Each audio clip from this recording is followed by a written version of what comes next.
নাতিনীয়েকৰ হাততে প্ৰাণ গ'ল ভাৰতৰ এগৰাকী কোটিপতি ব্যৱসায়ীৰ।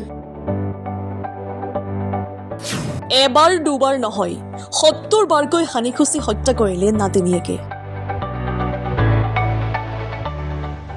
ককাক ৫০০ কোটিৰ মালিক, কিন্তু নাতিনীয়েকক দিব নোৱাৰিলে সংস্কাৰ।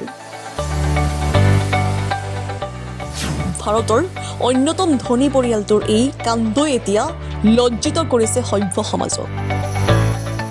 আমি অনুভৱ নকৰিব পাৰোঁ, কিন্তু জীৱনত কিছুমান বস্তু ইমানেই বেছি দামী যে টকা পইচাৰে কিনিবই নোৱাৰি। ৫০০ কোটিৰ মালিক এয়া জনাৰ্ধন ৰাও।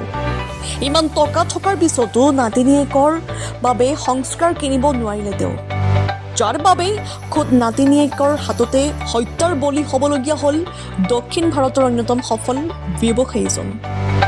এবাৰ দুবাৰো নহয় ৭০ বাৰ চুৰিৰে আঘাত কৰি নাতিনীয়েকে হত্যা কৰিলে ককাকক। বাধা দিবলৈ গৈ মাতৃও পুত্ৰৰ আক্ৰমণৰ বলি হয়। এই মৰ্মান্তিক ঘটনাই আকৌ এবাৰ পোহৰলৈ আনিছে যে টকা পইচা, চমক লগা বিলাসী জীৱনৰ আঁৰৰ নিৰ্মম ফোপোলা ছবিবোৰ।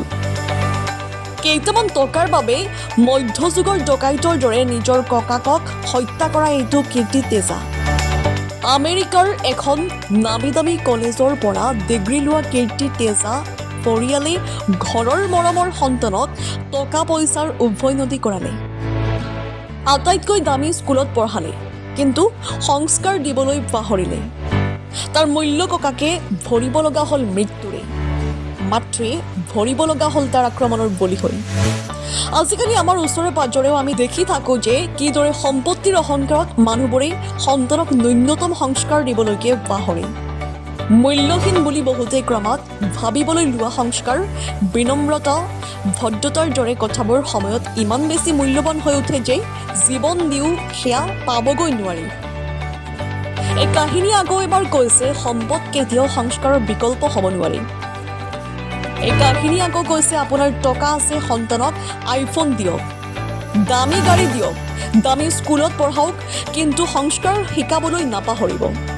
সন্তানক টকাৰে সকলো দিব পাৰিম বুলি যদি ভাবিছে, তেনেহ'লে তাৰ পৰিণাম এদিন আপুনিও জনাৰ্ধন ৰাওৰ দৰেই পাব।